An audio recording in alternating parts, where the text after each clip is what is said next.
સૌપ્રથમ વાત કરીએ રાજકોટની। રાજકોટ સિવિલમાં તબીબ અને યુવક વચ્ચે મારામારીમાં એક યુવકે જીવ ગુમાવ્યો।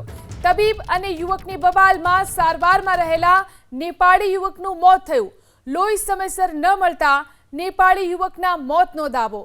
નેપાળી યુવકના મોત મુદ્દે તપાસ થવી જરૂરી। મારામારીના કેસમાં સિવિલ સુપ્રિન્ટેન્ડન્ટે કરી છે તપાસ સમિતિની રચના। તો તબીબ અને યુવક વચ્ચે જે મારામારી થઈ તેમાં એક નેપાળી યુવકે જીવ ગુમાવવાનો વારો આવ્યો। આ પ્રકારનો આરોપ લાગ્યો છે, જેને લઈને તપાસ શરૂ કરવામાં આવી છે।